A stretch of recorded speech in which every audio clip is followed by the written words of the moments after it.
Bueno, voy a desarrollar el tema de la regulación normativa de los derechos de los pasajeros en el servicio de transporte aéreo. En nuestro país, el sistema de transporte aéreo está organizado conforme a los lineamientos de la Convención de Chicago de 1944 sobre la aviación civil internacional. Esta convención y la regulación autóctona que está en el Código Aeronáutico, fundamentalmente, a partir del artículo 92, establecen distintos tipos de servicios. Es importante atender a esta distinción de los distintos tipos de servicios a los efectos de saber cuál va a ser su marco normativo. Esquemáticamente, debo señalar que los servicios pueden clasificarse en regulares o no regulares. Van a ser regulares aquellos que tienen un horario y un itinerario predeterminado, como por ejemplo el servicio que se va a prestar todos los días desde Buenos Aires a Mar del Plata a las 7 de la mañana, por lo menos durante un año, con prescindencia de que el vuelo parta con las plazas ocupadas o no, y en esencia este tipo de servicios constituyen un servicio público. Por otra parte, los vuelos no regulares son aquellos que se prestan a requerimiento de un grupo determinado de personas o de una persona, como por ejemplo los taxis aéreos, para un vuelo determinado a un destino igualmente determinado, o los servicios que se prestan a requerimiento de una entidad educativa o de una institución deportiva. Estos servicios, si no existe quien los reclame, no se van a prestar. Son los servicios no regulares. A su vez, según el recorrido, los servicios se pueden clasificar en servicios de transporte interno o servicios de transporte internacional. Van a ser servicios de transporte interno aquellos cuyo recorrido une distintos puntos dentro de la frontera de un país. Y servicios internacionales son aquellos que unen a diferentes países, ya sea en el punto de partida, de destino o de escala, como por ejemplo un vuelo que sea de Buenos Aires a Nueva York, con una escala en Nueva York y de regreso a Buenos Aires. Si bien el punto de partida y de destino es nuestro país, al haber una escala en un país extranjero, también se considera un vuelo internacional. Es importante esta distinción porque se van a aplicar normas diferentes. Para los servicios de transporte interno se van a aplicar las normas del Código Aeronáutico y de la Ley 19030 de Política Nacional de Transporte Aerocomercial. En este tipo de servicios también prevalece el principio de reserva del cabotaje, es decir, de que se reservan este tipo de vuelos para los transportadores argentinos, aunque se pueden otorgar excepciones fundadas en el interés general. Esto lo establece el artículo 97 del Código Aeronáutico. Bien. A su vez, estos transportadores, si van a efectuar un servicio regular, deben acreditar determinadas condiciones de solvencia económica, financiera, técnica, deben someterse a una audiencia pública y el otorgamiento de este servicio por parte del Estado se va a hacer mediante una concesión. Ahora, si se trata de un servicio no regular, solo se otorgará un permiso. En el derecho internacional existen distintos tratados, pero el otorgamiento de las rutas aéreas se organizó a partir de la Convención de Chicago de 1944, celebrada antes de que finalice la Segunda Guerra Mundial y que tenía como un objetivo o un emblema la amistad y el entendimiento entre las naciones, y que estableció lo que conocemos como las libertades del aire, que algunos llaman también derechos que tienen los estados sobre las rutas aéreas, y que sobre estas libertades de alguna forma se organizó la aeronáutica comercial. La Convención de Chicago permitió en el artículo 5º, segundo párrafo, ya la estructuración de los servicios no regulares. Y para los servicios regulares hubo que aguardar hasta hasta la aparición de los acuerdos bilaterales entre estados fundados en la reciprocidad. Acuerdos bilaterales para el otorgamiento de rutas aéreas. El primer acuerdo es el conocido Acuerdo de Bermudas entre Gran Bretaña y Estados Unidos. Bueno, luego este modelo de acuerdo se fue repitiendo entre distintas naciones, y así se fue logrando a nivel mundial una intrincada red de acuerdos bilaterales, por la cual los estados se repartían las rutas aéreas entre sí. Este principio de los acuerdos bilaterales para el otorgamiento de rutas aéreas también se funda en una posición de un jurista argentino, cordobés, Ferreira, la doctrina Ferreira. Bien. Luego también fueron apareciendo uniones entre distintos países por razones económicas, políticas, históricas, y así fueron apareciendo acuerdos regionales, como el de la Comunidad Económica Europea o el de la Comunidad Andina de Naciones, y también acuerdos como el que participa Argentina, que es el Acuerdo de Fortaleza junto con otras naciones sudamericanas.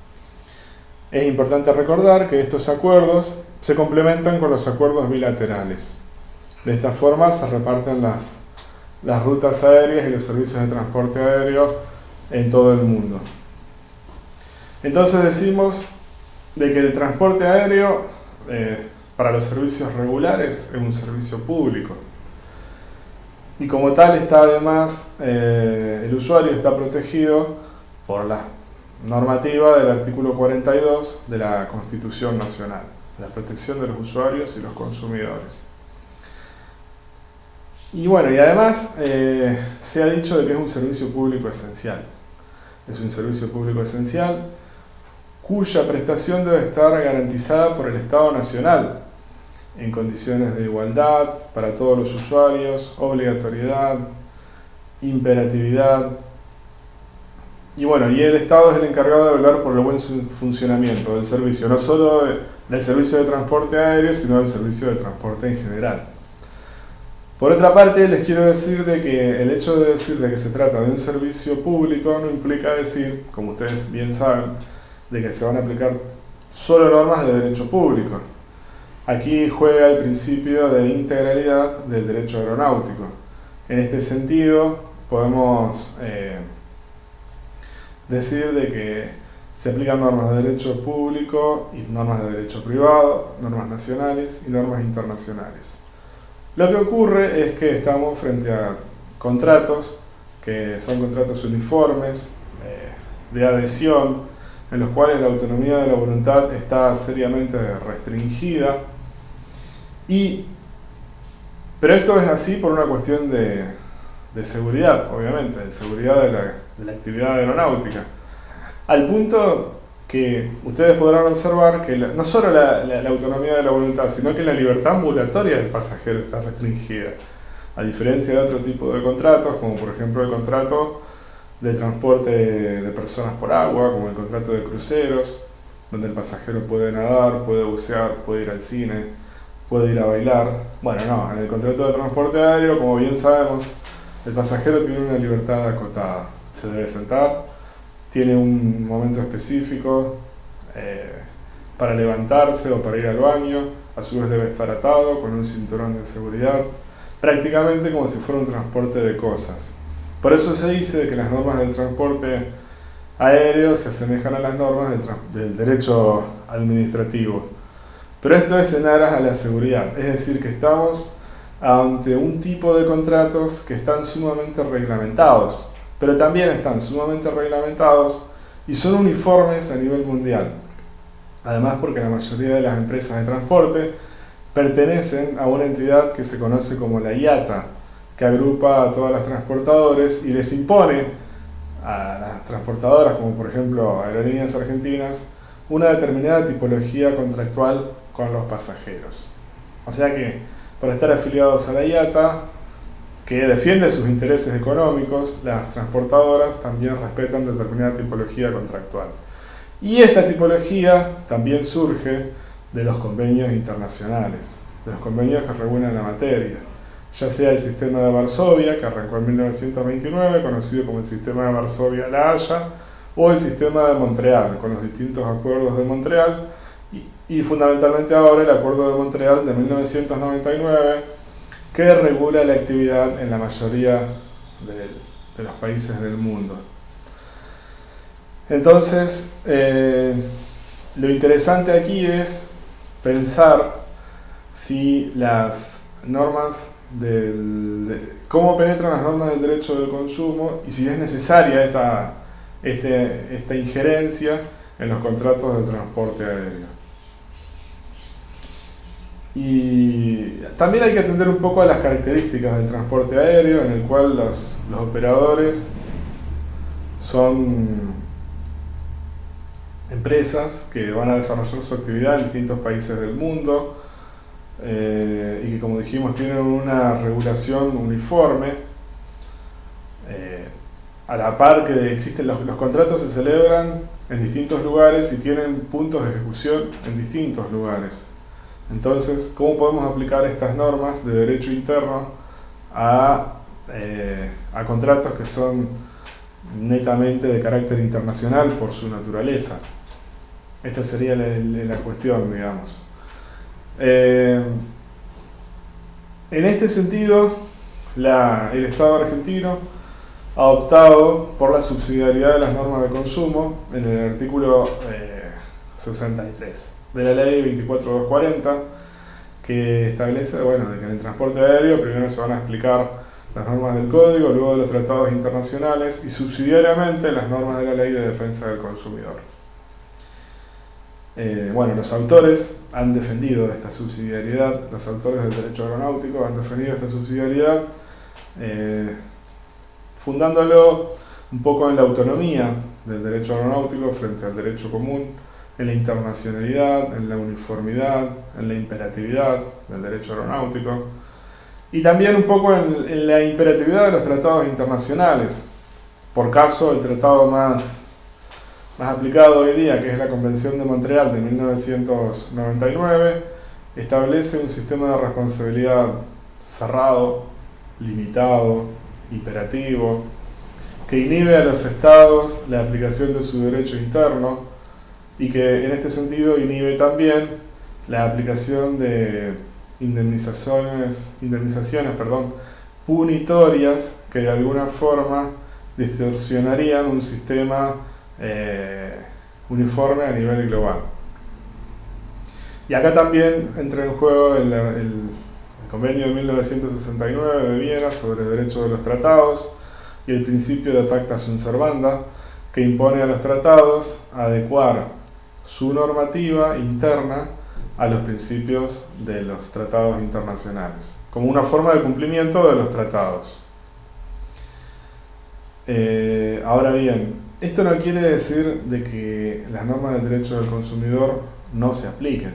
Se van a aplicar subsidiariamente, pero además hay que entender de que el derecho aeronáutico también protege los derechos del pasajero y los protege de una forma más específica, según mi opinión, y pertinente y adecuada, y también resguarda los derechos del pasajero. Entonces, hay que ver cuál es la normativa aplicable dentro del derecho aeronáutico para cada situación vulneratoria de los derechos del pasajero.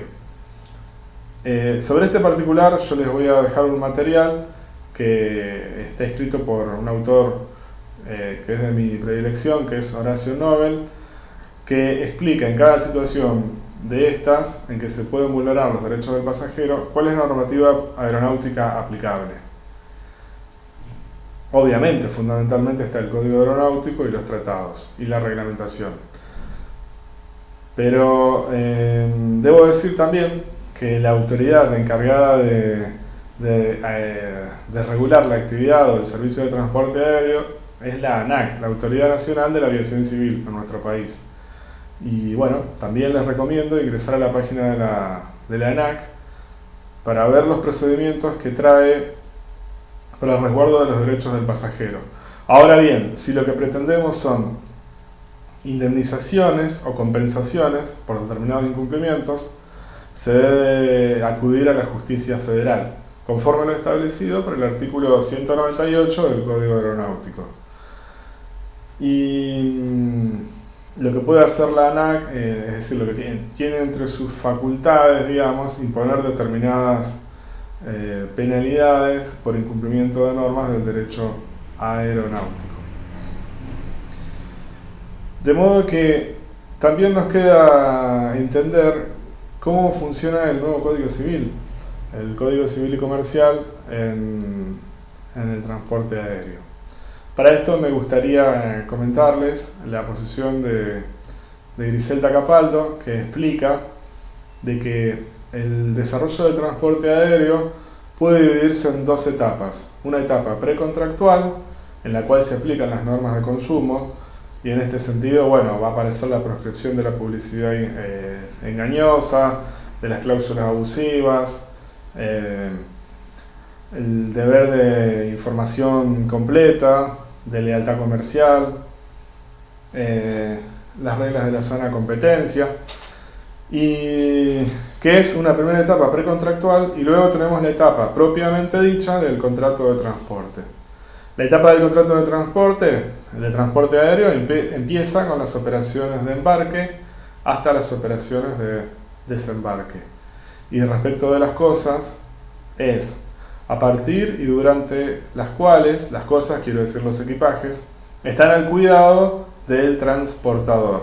En estos momentos, es decir, a partir del embarque y de que las cosas están al cuidado del transportador, se aplican las normas, si es un servicio interno, del Código Aeronáutico, y si es un servicio internacional, de los tratados internacionales. En este sentido, también quiero decir de que habrá que ver qué tratado internacional han firmado los países que cubran el recorrido, es decir, los puntos de partida, destino o escala del vuelo, según lo que hayan previsto las partes al momento de la contratación.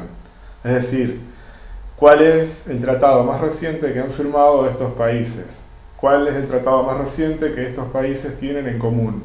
Y es obligación del juez aplicar ese tratado, el tratado más reciente. Si no existe ningún tratado que una a las partes, habrá que ver las normas del derecho internacional privado, ya sea las normas del derecho internacional privado del Código Civil y Comercial o las normas del derecho internacional privado de algún tratado que hayan suscrito estos estados.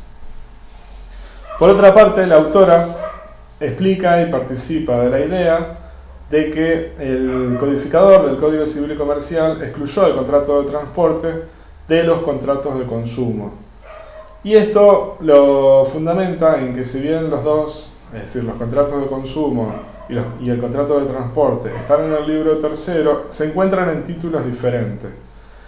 Tenemos un título tercero para los contratos de consumo, en el cual en ningún momento se menciona el contrato de transporte, y un título cuarto en el que están los contratos especiales y entre ellos el contrato de transporte.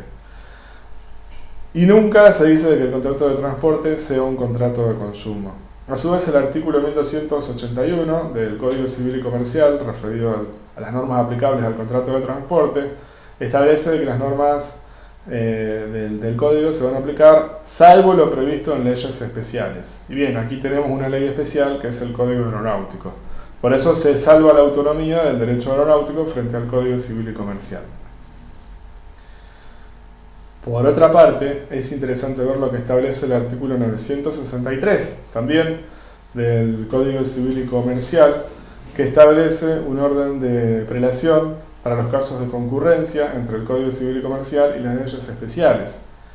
Y establece que en primer lugar se van a aplicar las normas indisponibles de las leyes especiales y del Código Aeronáutico, luego las normas de los contratos, luego las normas disponibles de las leyes especiales y luego las del Código Civil y Comercial. O sea de que en la inteligencia del legislador quedó la idea de resguardar las normas indisponibles en primer lugar del derecho aeronáutico, en nuestro caso, y luego se aplican las normas del Código Civil y Comercial. Subsidiariamente, las normas del consumo, como hemos dicho, para una etapa precontractual. Muchas gracias, suerte.